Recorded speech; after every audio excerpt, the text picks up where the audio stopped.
You don't have a motivation problem. You don't even have a discipline problem.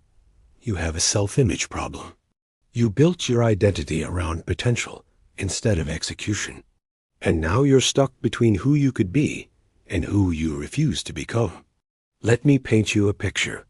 I once knew someone who had consumed more content on productivity than most successful people ever will. Courses, books, podcasts, they had systems for everything.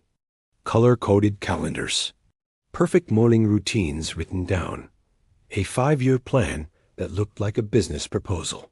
And you know what they had to show for it? Nothing. Not because they weren't capable. Not because they didn't know what to do. But because they never started anything they couldn't do perfectly. They were so afraid of executing badly that they never executed at all. They confused the feeling of preparation with the reality of progress. And that's where most intelligent people die. Not in failure, in permanent potential. Here's the truth you need to hear. Potential is just a story you tell yourself to avoid the discomfort of being a beginner. It's the nicest way to stay exactly where you are. Because as long as you have potential, you don't have to prove anything. You can live in the safety of, I could if I wanted to, without ever testing if that's actually true. And the more intelligent you are, the better you get at defending this position. You have sophisticated reasons for waiting, strategic explanations for why now isn't the time. And they all sound convincing, because you're smart enough to make anything sound convincing, even your own stagnation. But here's what that actually is. It's not strategy. It's not patience. It's fear wearing a disguise. Fear that if you actually try, you might discover you're not as special as you thought.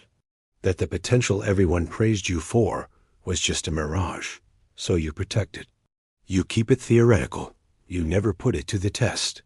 And every day you do that, you drift further from the person you claim you want to become. The shift you need isn't about working harder or finding better systems. It's about changing what you measure. Right now, you're measuring yourself by how much you know, how many ideas you have, how clear your vision is. But none of that matters. The only measurement that counts is what you built today, not what you plan to build, not what you're capable of building. What you actually put into the world, even if it's broken, even if it's embarrassing, even if it's nowhere close to your standards. So here's the execution loop. This is the only pattern that actually moves you forward. And it has 2 parts, just 2. But most people never complete even one cycle. Part 1. Commit to the smallest possible version, not the impressive version. Not the version that proves you're smart. The version so small, it feels stupid to even mention. If you want to write, commit to 1 paragraph. Not a chapter. Not a book. 1 paragraph.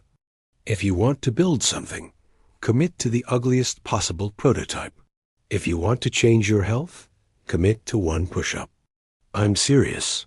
1. Because the goal isn't to do something great. The goal is to break the pattern of thinking without doing. You've spent so long planning and optimizing that you've forgotten what it feels like to just make something exist. So make the smallest thing exist, today. And don't you dare spend more than 5 minutes thinking about it first. Part 2. Repeat it before you improve it. This is where intelligent people fail hardest. You do something once, and immediately your brain starts analyzing how to make it better. What system you need, what tools would optimize it, how you could scale it. And that analysis kills the momentum, because you're back in your head, back in the safe space of potential. So here's the rule. You don't get to improve it until you've repeated it 10 times exactly as it is. No modifications, no upgrades, no optimization. Just repetition.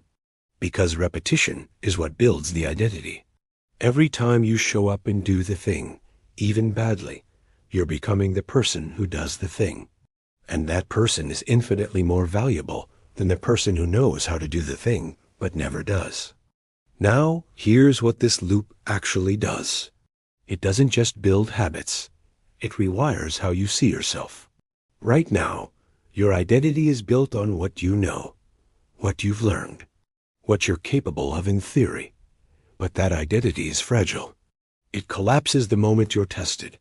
The execution loop builds a different identity, one based on evidence, on what you've actually done. And that identity is unshakable, because no one can take your repetitions away from you. No one can argue with what you've built. It's real. It exists. And every time you complete the loop, that reality gets stronger. Most people never escape because they're waiting to feel different before they act different.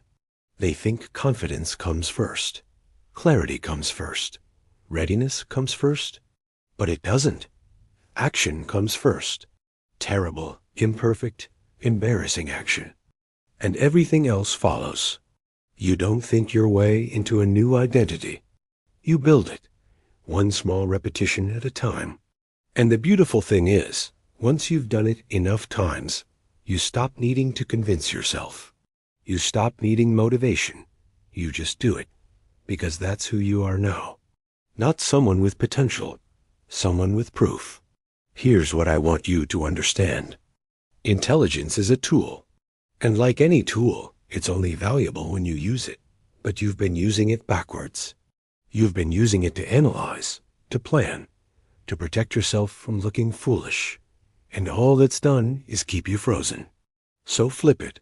Use your intelligence to identify the smallest possible step. Then take it. Don't optimize it. Don't perfect it.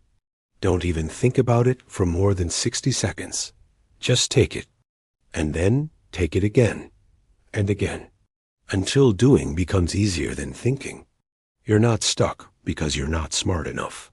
You're stuck because being smart became more important than building something real. And I get it. It is terrifying to put yourself out there when you used to being the person with all the answers. But here's the secret. Nobody cares about your potential. They care about what you make, what you do, what you finish. And the gap between those two things is just repetition. Boring, unglamorous, imperfect repetition. So here's what happens next.